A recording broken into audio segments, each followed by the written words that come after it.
Yeah, so this is page, okay, good morning again. This is page 35 in book B. Okay, page 35 in book B. This is lesson 1, social networking, how disastrous it is. So guys, before we start checking out the reading, I want to brainstorm with you what is meant by social networking. What do we mean by this expression? What do you know about social networking? What does it mean to network with others? To socialize, to connect, to communicate. Good. And usually today, most of the communication that people share, is it online? Okay, it's virtual. It's something that resembles reality, but is it real? Like when you are communicating with others online, like are you really seeing them in person? I mean, in real life? No, but you are communicating via social media platforms. Can you give me some examples of social media platforms that you usually use? Okay, I'm projecting the screen, Baha, please change your seat. Can you give me an example of a social WhatsApp, Instagram, Facebook? Okay, okay. So basically,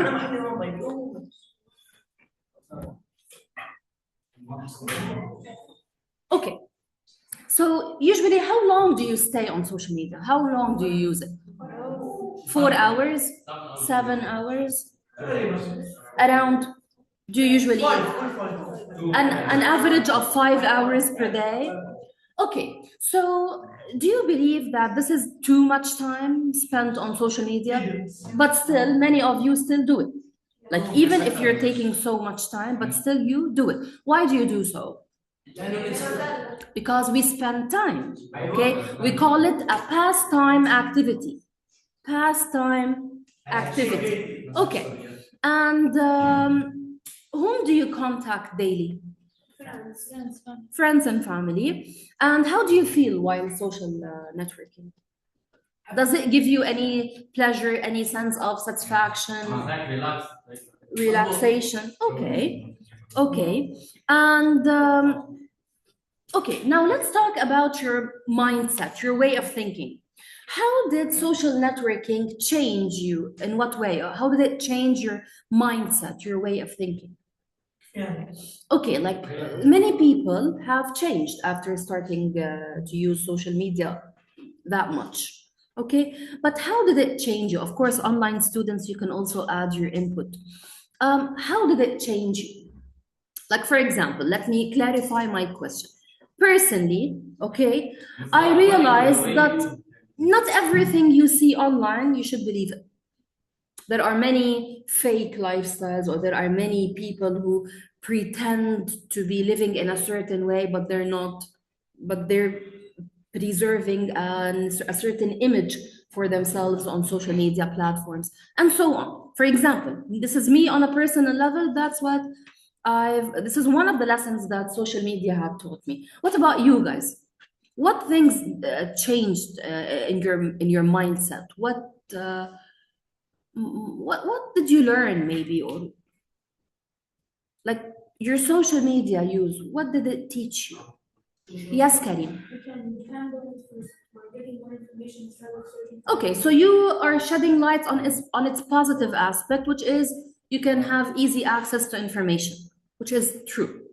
Okay, you use social media and AI assistants and so on to get information also. Okay. How has your relation with close friends and family been influenced by social networking? Did your relationship with your, or here, let's divide the question into two parts.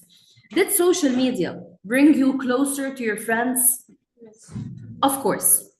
But what about your family? Did it bring you closer to your family? No. Not really. Because usually when you use social media, you'll be ignoring your family so that you stay connected to your friends. Okay. So basically, we have different perspectives regarding social media. We have different uses. And all in all, there is nothing that is 100% good or 100% bad when it comes to social media. It's all about how you use it. Okay? If you use it effectively, it can serve you. If you use it excessively, like more than you're supposed to, here it can be destructive. So based on the title of the selection, what do you expect the selection to be focusing on? The positive or the negative aspects of social media? How did you know? They said how disastrous it is. So let's begin. We go to paragraph 1. Okay. Twitter is no longer there. They replaced it by X. So today, X is a platform where people share opinions, share articles, they repost certain texts or quotes. Okay, so it's mainly a platform to exchange information and news and updates. We go to paragraph 1 on page 35. Honestly, I sometimes truly wish that tools such as the iPhone. Okay, guys, I'm reading, Miss. Please, if you have any question, they can ask me. So don't. You don't have to because I'm recording. I don't need noise. Truly, really, truly. Okay, I guess the electricity is out. In all cases, please try to listen until the electricity is back on. So honestly, I sometimes truly wish that tools such as the iPhone or any smartphone, laptops, iPads, tablets, etc., hadn't been invented. Sure, they're great, incredibly useful, but fun time killers. But the way teenagers abuse them and turn them into mini social control rooms is frankly awful. So based on what we've read so far, does the person or does the speaker here appear to be a supporter of the use of smartphones? No, how did you know? Okay, but give me some clues that help you guess that he is against. Okay, he called. The way that teenagers successfully use them is destructive and is kind of. Okay, first of all, he said, I wish they hadn't been invented. That's the first sign, right? He said, I wish they hadn't been invented. Okay, he agrees that they are useful and fun time killers. It means they are pastime activities. You use them to spend time, to enjoy your time, and they're fun. But at the same time, teenagers are abusing them. Why did he say that teenagers are abusing them? In what way? How are teenagers abusing social media platforms? Sitting on the phone. Using the phone for so long, excessively. Okay, and they're turning them into mini social control rooms, and this is frankly awful. Let's see what is meant by that. At first glance, at first look, you might think this quote came from a parent or grandparent lamenting on the disadvantages of social networking and how social media has doomed today's children. What does it mean to lament over something? No. Nagging? No.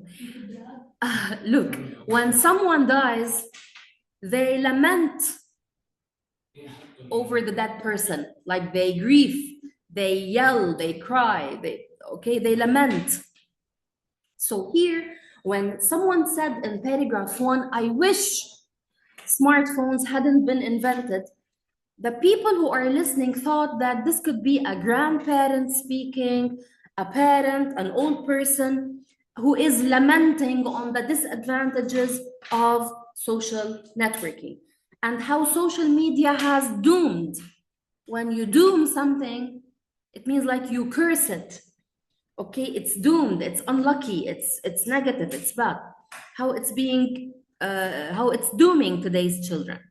but it was written by a Seattle area 10th grader as part of an assignment to answer the question, how has online social networking influenced your relationships with friends and family? So, to our surprise, the person who said, I wish smartphones hadn't been invented, is not an old person, is not a grandparent, is not a parent. He is a 10th grader from Seattle. Seattle is a state in America, okay, in the USA. And he is in grade 10. And when they asked him, how has online social networking influenced or affected your relationship with friends and family? He said, I wish smartphones hadn't been invented. So obviously, this teenager or this 10th grader, does he appear to have a positive relationship with social media and social networking? At all. At all. Let's see why. Paragraph 3. This student goes on to write, the teenage way of life has completely changed from what it was only 20 years ago.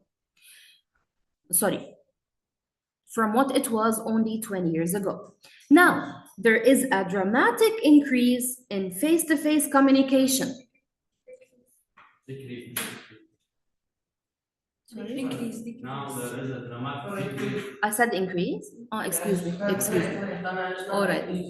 All right, guys. So, do you believe that it's true that the teenage way of life has completely changed from what it was 20 years ago?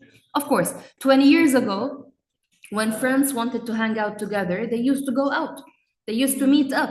They used to visit each other at home. So basically, this is not the case today. Today, if you want to talk to your friends, the first thing you think of, the first thing is to text them, to connect with them, to send them a reel, to send them a message, a picture, to make a voice call, a video call, blah, blah.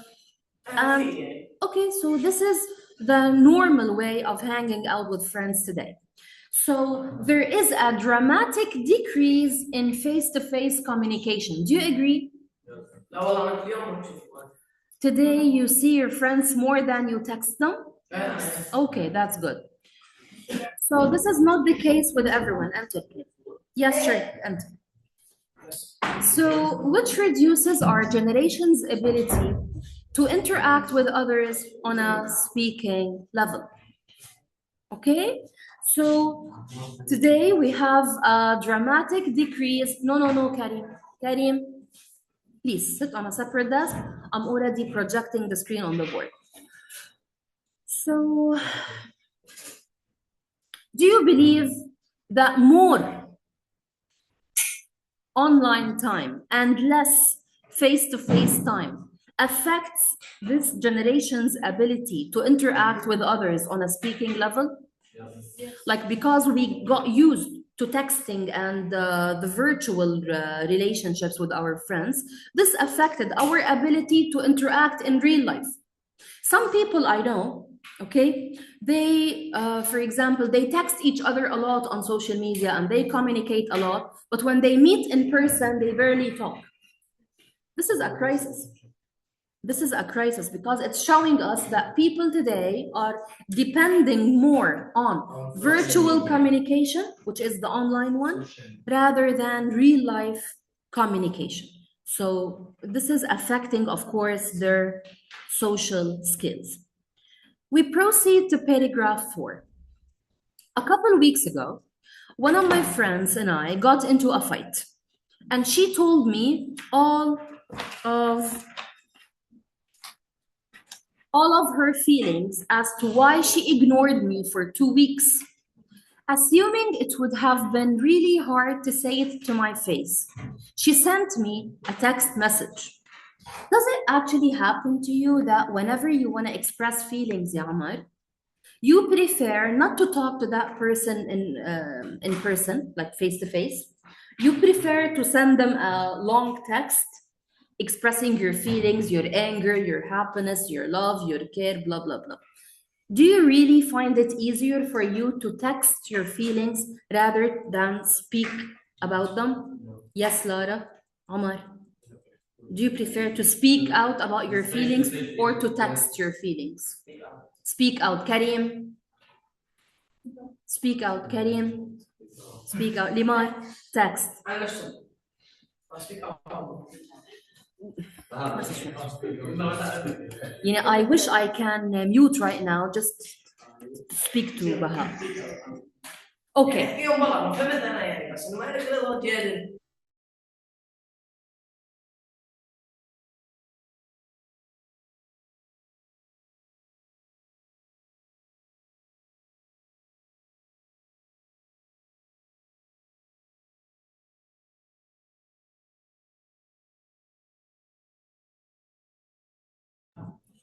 All right, guys, let's continue. So we proceed. What about you, ladies? Text. Jude. Face to face. Adam. Face to face? That's a mix of two. Yahya. All right, Sami. Okay. And online students, in case you can unmute, it would be perfect if you can share with us your opinions. We have Ali, Lin, and Mahmoud only. Okay. Yes, ma'am. So, guys, let's continue. So this girl was angry at her friend and she sent her a message in which she expressed her feelings. Especially, she expressed her feelings after she was ignored for 2 weeks. The negative side was I didn't know if she truly felt sorry because I didn't hear it from her. The quality of a conversation using social media is awful because you cannot sense the emotion or enthusiasm from the other person. It makes you wonder if they actually mean what they say. Like even if you have an argument with a friend online, you don't feel the real emotions that this person aims at you. Another thing, stop clicking the pen. Second thing, if you send someone a text expressing your feelings, your anger, your happiness, and so on, you start wondering if this person really means what he says, because at the end of the day, he's hidden behind a screen. He might be faking those emotions, okay? We go to paragraph 5. Social media conversations today are filled with haha or lol and other exclamations that are meant to represent laughter. This shorthand has become second nature and is often used when the sender is not even smiling, much less laughing in real life. Does it happen to you? Yes. To send emojis, ha ha ha, or lol, and you're not even smiling. So this is, guys, exactly what we are trying to highlight here, which is delivering fake emotions. Delivering fake emotions that are actually not really felt. You don't feel them. You just send them. According to Robin Dunbar, an evolutionary psychologist at Oxford, the actual physical act of laughter and not the abstract idea of something being funny is what makes laughing feel so good. So it's not the idea that, okay, I made someone laugh behind a screen. It doesn't feel the same as seeing someone right in front of you crack up laughing. You see his facial expressions, you hear his laugh. That's a different experience. So here they gave laughter as a very simple example to show that real life interaction feels different. Real life interaction is funnier, okay? Sometimes you might hear someone's giggle, it might make you laugh from the depth of your heart, much more than seeing a yellow emoji laughing or whatever. Paragraph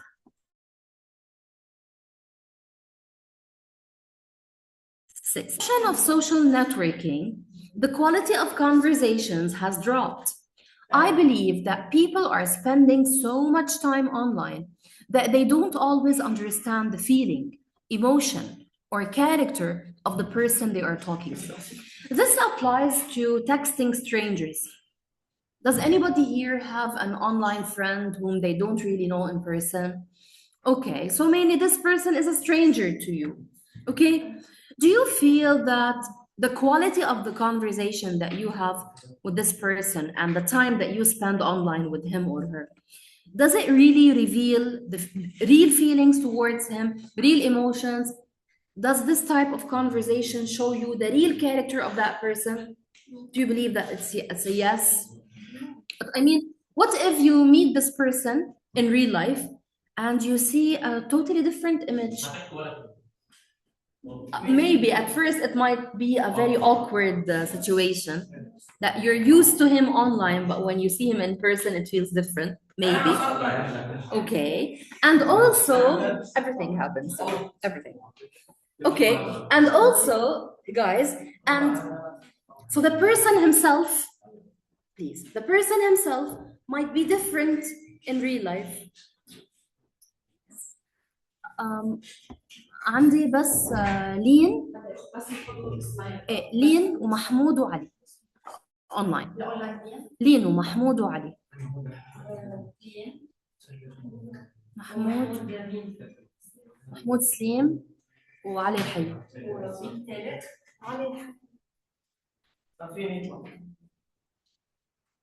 if they're stupid لا واحد بس بليز لا آدم موجود اسحاق لا كريم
Okay.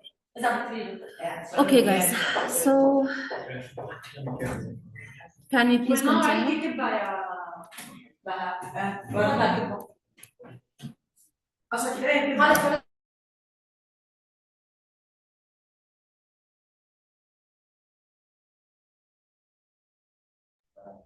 Okay, guys.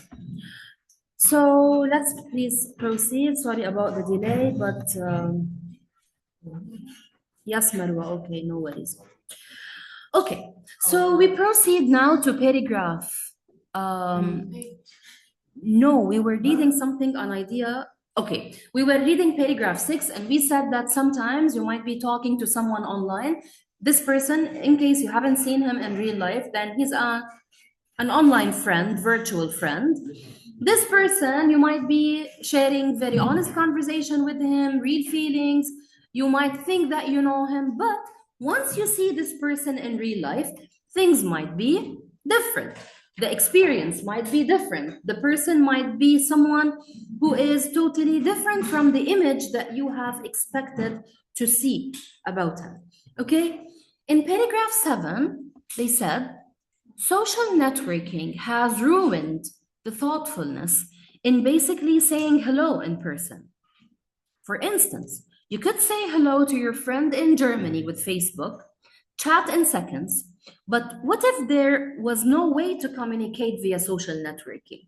Well, you would have to write them a letter, and that is something very thoughtful. So in the past, when you had a friend living abroad, you couldn't reach them at any moment. you had to send letters or make calls, and usually the calls used to be either expensive, or people used to use those landline phones, not, yeah, the landline phones, not the cell phones.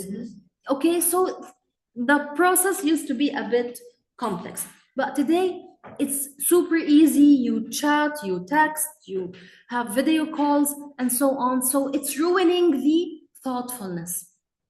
It doesn't need creativity to send a hi, but to send a long letter to your friend telling him about your updates, about your whereabouts, we call them, it's difficult. It's not difficult. I mean, it needs thoughtfulness. When I see my friends on their phones and I am around them, I feel disconnected even though we are only 2 feet apart. Unfortunately, sometimes friends use their phones so much that it's difficult to have an actual conversation with them. How annoying is this, Karim? When you're sitting with your friends 2 feet apart, like this much apart, and when you see them and you're around them, you feel disconnected. Why? Because they're using their phones all the time and they're not even talking to you. How annoying is this? It is. Sometimes you go out to hang out with your friends and they keep texting someone else, or they're using their phones and just ignoring you, or this is very bad. And what does it reflect? Good social skills or rudeness in a way? Yeah, it is very rude to be ignoring the person right next to you to text someone else. Sometimes friends can get so socially attached to something, such as a blog or gaming console, that they lose touch with friends, create small gaps and holes in close friendships or relationships. So you might be connecting with someone who's far away, or gaming, or using a social media platform and ignoring the person who's sitting right next to you. In this case, you'll be creating gaps and holes in this friendship or in this relationship. Okay, guys, understood? So far, so good. I guess we're nearly done with the selection. I'm gonna proceed in the remaining session today. We'll proceed with the rest, okay? So we'll continue on period 6. I need to stop now. Thank you so much and see you. By the way, we have an online session on period 6, so be there.